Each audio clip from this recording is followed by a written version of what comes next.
Shalom semuanya. Tahun 2024 adalah tahun untuk bangkit. Jadi teranglah. Yesaya 60 ayat 2 dan 3 berkata, sebab sesungguhnya kegelapan menutupi bumi dan kekelaman menutupi bangsa-bangsa. Tetapi terang Tuhan terbit atasmu dan kemuliaannya menjadi nyata atasmu. Bangsa-bangsa berduyun-duyun datang kepada terangmu dan raja-raja kepada cahaya yang terbit bagimu. Hari-hari ini, Pentakosta ketiga sedang turun. Dan Tuhan Yesus berkata dalam Matius 5 ayat 14 sampai dengan 16 bahwa kita adalah terang dunia. Hendaknya terang kita bercahaya di depan semua orang supaya mereka melihat perbuatan kita yang baik dan memuliakan Bapa kita yang di sorga. Bangkit dan jadi teranglah. Artinya, kita harus taat kepada tuntunan Tuhan secara radikal. Pada waktu Musa dan orang Israel berjalan di padang gurun, mereka dituntun tiang awan dan tiang api. Mereka secara radikal harus taat kepada tuntunan Tuhan ini. Kalau tiang awan dan tiang api itu berhenti, mereka juga berhenti dan berkemah. Kalau tiang awan dan tiang api itu naik, maka mereka juga bergerak. Berapa lama pun awan itu diam di atas kemah suci, baik 2 hari, sebulan, atau lebih lama, orang Israel tetap berkemah dan tidak berangkat. Tetapi ketika awan itu naik, barulah mereka berangkat. Jadi atas titah Tuhan mereka berkemah, dan atas titah Tuhan juga mereka berangkat. Seperti yang dilakukan oleh orang Israel pada waktu itu, maka Tuhan menghendaki agar kita harus taat secara radikal terhadap tuntunan Tuhan. Dalam menyelesaikan amanat agung sampai dengan tahun 2033, Tuhan memberikan pengertian bahwa kita saat ini seperti orang-orang Israel yang dipimpin oleh Yosua untuk memasuki tanah perjanjian. Pada waktu itu mereka akan melalui jalan yang belum pernah mereka lalui sebelumnya. Karena itu, mereka harus mengikuti tabut Allah. Kita pun saat ini sedang berjalan melalui jalan yang belum pernah kita lalui sebelumnya. Pintu sudah dibuka oleh Tuhan, tetapi jalan yang di depan kita belum pernah dilalui sebelumnya. Karena itu, kita harus mengikuti tuntunan Tuhan secara radikal. Katakan amin. Orang Israel harus mengikuti tabut Allah dengan jarak kira-kira 2000 hasta, sekitar 914 meter. Tidak boleh terlalu dekat, juga tidak boleh terlalu jauh, supaya mereka tidak kehilangan arah dan tidak tahu jalan yang harus dilalui. Begitu juga dengan kita dalam mengikuti tuntunan Tuhan. Tidak boleh terlalu dekat dan juga tidak boleh terlalu jauh. Pengertian tentang terlalu dekat dan terlalu jauh dari tuntunan Tuhan terdapat dalam Pengkhotbah 7 ayat 16 dan 17 yang berkata, janganlah terlalu saleh, janganlah perilakumu terlalu berhikmat. Mengapa engkau akan membinasakan dirimu sendiri? Janganlah terlalu fasik, janganlah bodoh. Mengapa engkau mau mati sebelum waktumu? Jadi di sini jelas bahwa kita harus memperhatikan dengan seksama agar kita tidak terlalu dekat dan juga tidak terlalu jauh dari tuntunan Tuhan karena akibatnya bisa fatal. Terlalu dekat di sini artinya terlalu saleh, perilaku yang terlalu berhikmat. Pengertian ini harus dihubungkan dengan Amsal 3 ayat 7 yang berkata, janganlah engkau menganggap dirimu sendiri bijak. Takutlah akan Tuhan dan jauhilah kejahatan. Ini juga bisa diartikan jangan sok rohani. Jangan paling benar sendiri. Ingat, akibatnya bisa fatal. Sedangkan terlalu jauh bisa diartikan terlalu fasik dan bersikap bodoh. Ingat, akibatnya bisa fatal.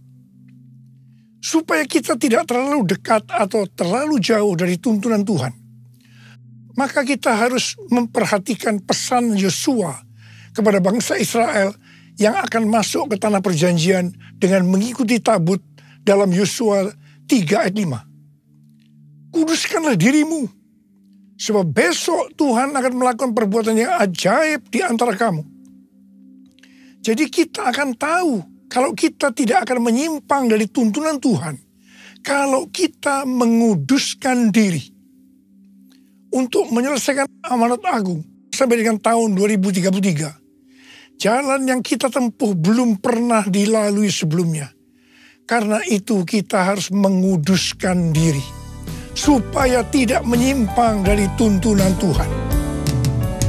Layaklah segala bangsa sujud kepadamu, sebab Kau Allah yang kudus, layak disembah. Layaklah segala bangsa sujud kepadamu, sebab Kau Allah yang kudus, layak disembah. Layak disembah. Layak disembah.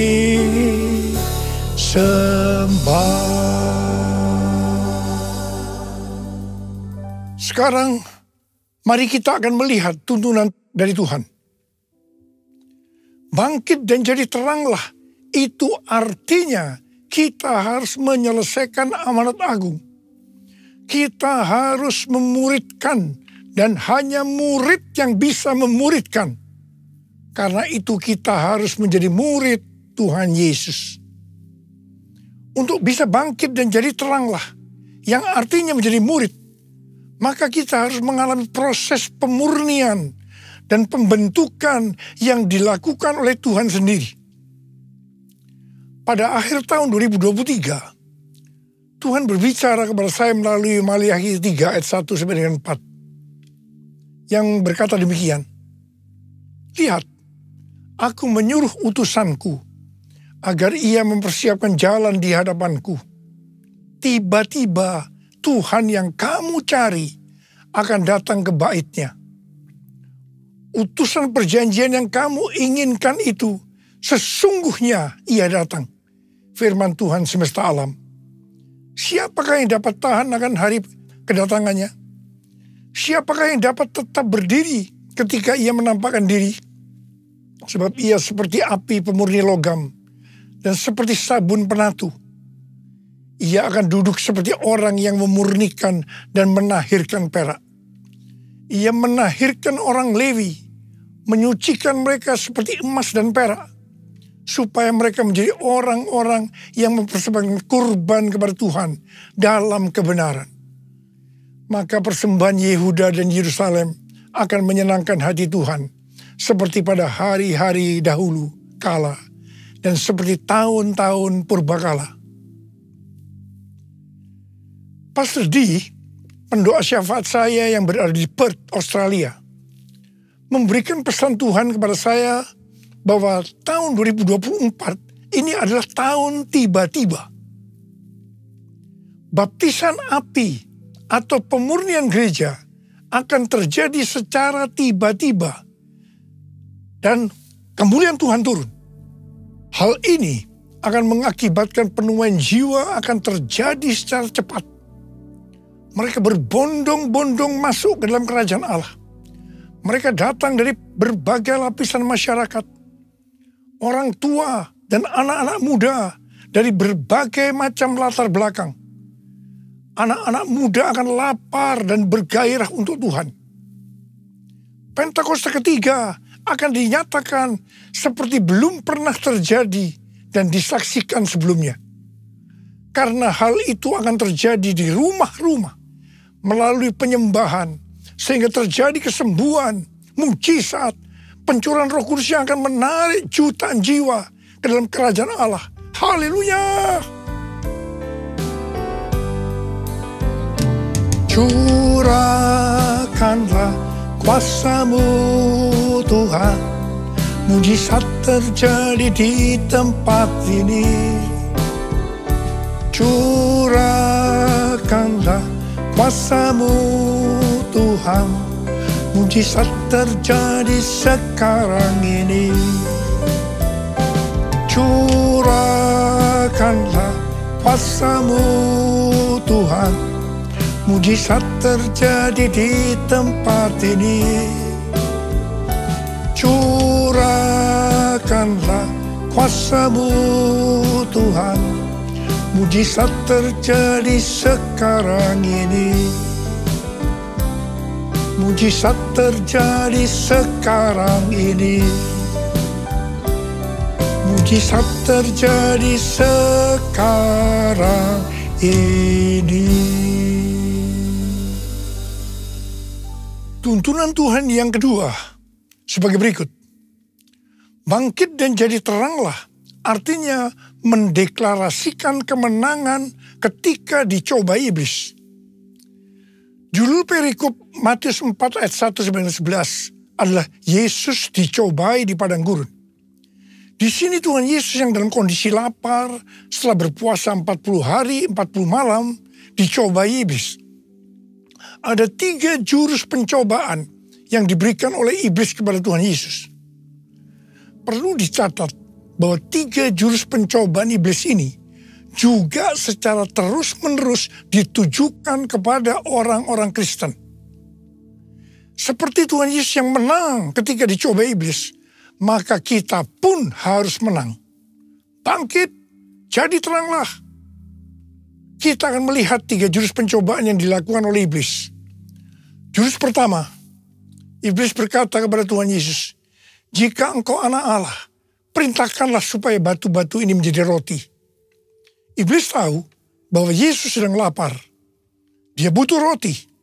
Di sini iblis menekankan bahwa hidup di dunia yang paling penting mencari roti. Roti berbicara tentang hal-hal yang jasmani. Kalau tidak ada roti, maka akan mati. Karena itu cari roti dengan segala macam cara kalau perlu. Tetapi apa jawab Tuhan Yesus? Ada tertulis, manusia hidup bukan dari roti saja, tetapi dari setiap firman yang keluar dari mulut Allah. Haleluya! Tuhan juga berpesan kepada kita, bahwa kamu jangan khawatir apa yang akan kamu makan, apa yang akan kamu minum, apa yang akan kamu pakai. Semua itu dicari oleh bangsa-bangsa yang tidak mengenal Allah. Tetapi Bapamu yang di sorga tahu bahwa kamu memerlukan semuanya itu. Karena itu, cari dahulu kerajaan Allah dan kebenarannya. Maka semuanya, apa yang sudah butuhkan akan ditambahkan kepadamu.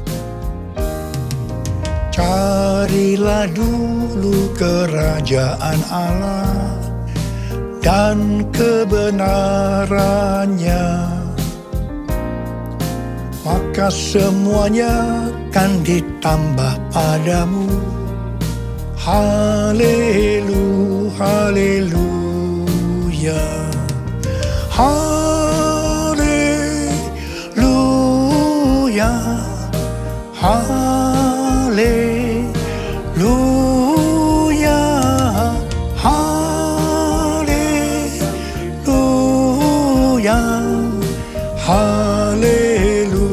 haleluya,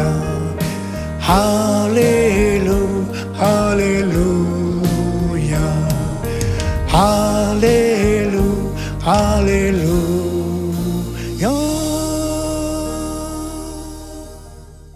Jurus yang kedua, iblis membawa Tuhan Yesus ke kota suci dan menempatkan dia di pinggir atap bait Allah. Lalu iblis berkata kepada Tuhan Yesus, "Jika Engkau anak Allah, jatuhkan dirimu ke bawah. Sebab ada tertulis mengenai Engkau, Ia akan memerintahkan malaikat-malaikatnya, dan mereka akan menatang Engkau di atas tangannya, supaya kakimu jangan terentuk kepada batu." Tuhan Yesus langsung menjawab, "Janganlah engkau mencobai Tuhan Allahmu." Tuhan Yesus tahu tentang hukum gravitasi. Bahwa kalau dia menjatuhkan diri ke bawah, akan mati. Memang firman yang dikutip oleh iblis itu, bahwa dia akan menyuruh malaikat untuk menyelamatkan. Tetapi ini adalah logos, bukan rema.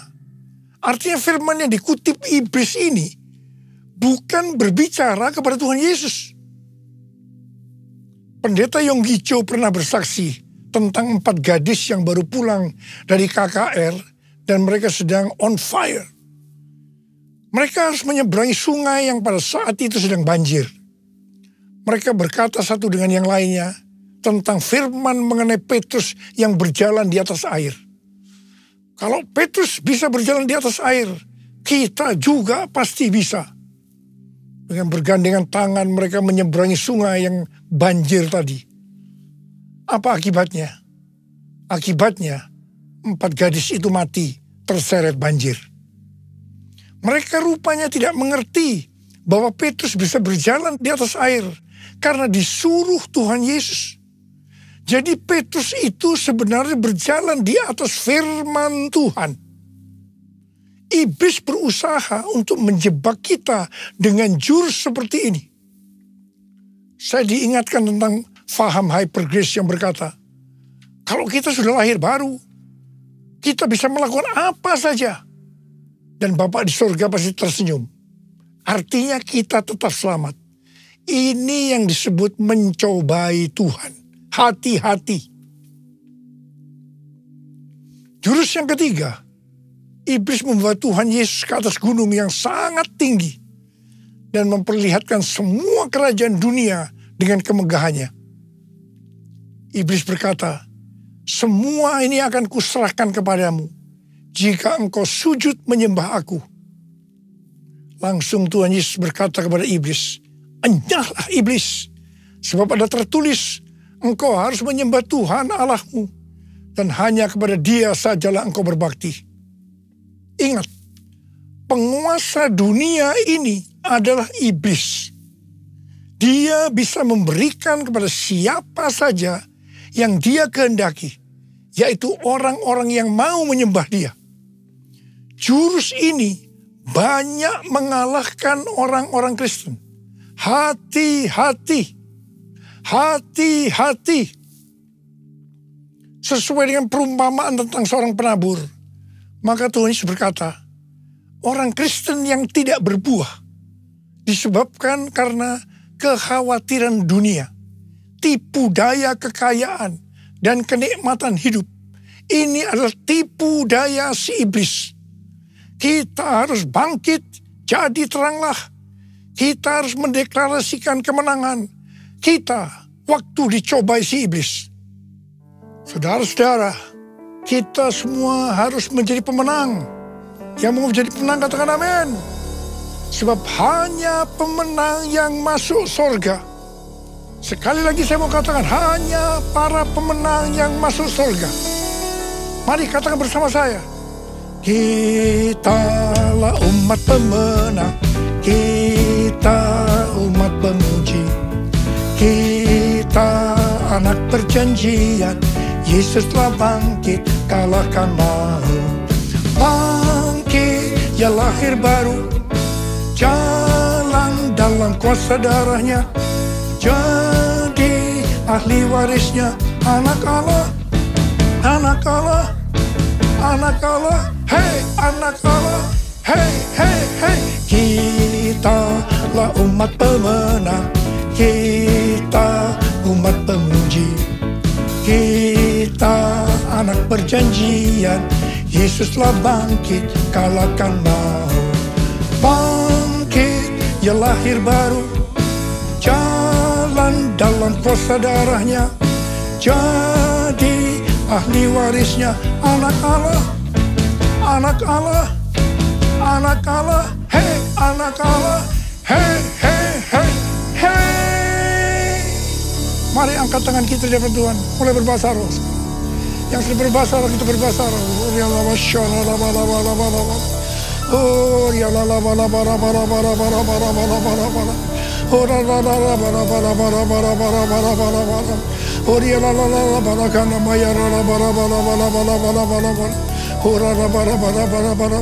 Hamba berdoa buat anak-anak-Mu saat ini ya Tuhan. Jadikan kami sebagai umat pemenang. Jadikan kami sebagai umat pemenang. Urapi kami ya Tuhan. Urapi kami. Urapan Tuhan turun atas-Mu.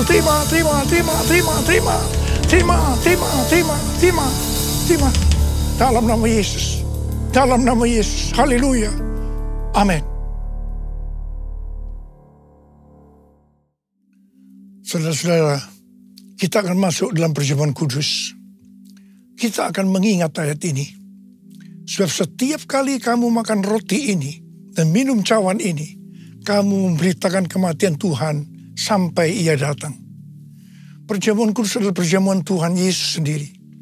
Setiap kali kita masuk dalam perjamuan kudus, Tuhan Yesus selalu berkata, biarlah ini menjadi peringatan akan aku. Peringatan akan aku. Karena itu mari arahkan hati kita kepada kebaikan Tuhan. Kita akan mengingat kebaikan Tuhan. Supaya kita lebih mengasihi Tuhan Yesus. Kita lebih mengasihi satu dengan yang lain. Mari tundukkan kepala.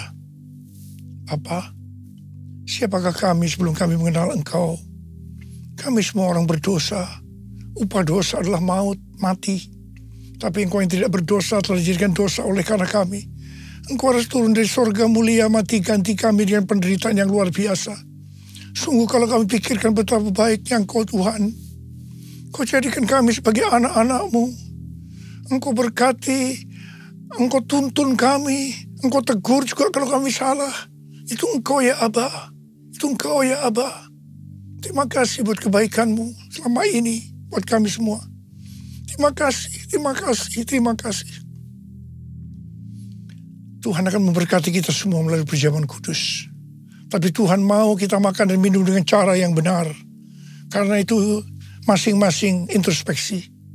Lihat keadaan dirimu masing-masing. Jangan menyimpan dosa.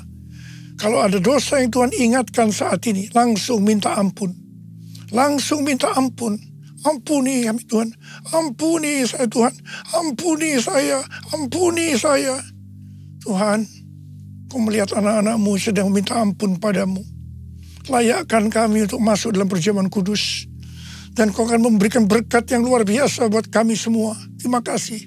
Kami akan masuk dalam perjamuan kudus dengan hati yang penuh ucapan syukur. Dalam nama Yesus kami berdoa. Amin. Sekarang mari angkat roti di tangan kanan kita tinggi-tinggi. Sebab apa yang telah kuteruskan kepadamu telah aku terima dari Tuhan. Yaitu bahwa Tuhan Yesus pada malam waktu Ia diserahkan mengambil roti. Dan sesudah itu Ia mengucap syukur atasnya. Ia memecah-mecahkannya dan berkata, inilah tubuhku yang diserahkan bagi kamu. Perbuatlah ini menjadi peringatan akan aku. Sudah dikasih Tuhan. Bukankah roti yang kita pecah-pecahkan ini adalah persekutuan kita dengan tubuh Kristus? Mari kita makan dalam nama Yesus.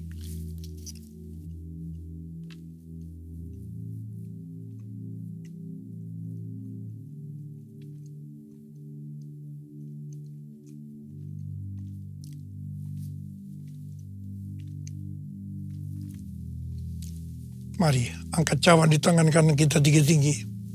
Demikian juga Ia mengambil cawan sesudah makan lalu berkata, cawan ini adalah perjanjian baru yang dimeteraikan oleh darahku. Perbuatlah ini setiap kali kamu meminumnya menjadi peringatan akan aku. Saudara kasih Tuhan, bukankah cawan pengucapan syukur yang atasnya kita ucapkan syukur adalah persekutuan kita dengan darah Yesus. Mari kita minum dalam nama Yesus.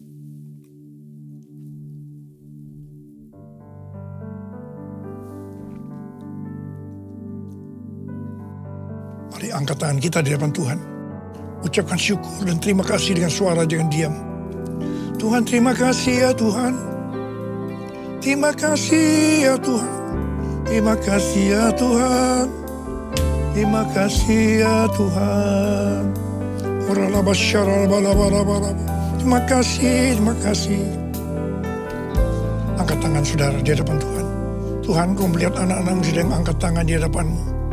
Saat ini Kau sedang menyembuhkan yang sakit. Kau sedang membebaskan yang terikat. Kau menghibur yang susah. Engkau menguatkan yang lemah. Terima kasih, terima kasih. Terima kesembuhan, terima kesembuhan.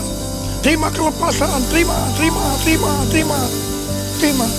Tuhan terima kasih. Tuhan terima kasih. Terima kasih ya Tuhan. Terima kasih Yesusku. Terima kasih Yesusku. Puji syukur hanya bagi Tuhanku. Terima kasih Yesusku.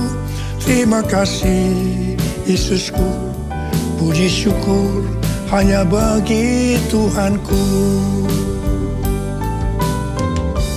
Terima kasih Yesusku. Terima kasih Yesusku. Puji syukur hanya bagi Tuhanku. Terima kasih Yesusku. Terima kasih Yesusku. Puji syukur hanya bagi Tuhanku. Puji syukur hanya bagi Tuhanku. Puji syukur hanya bagi Tuhanku.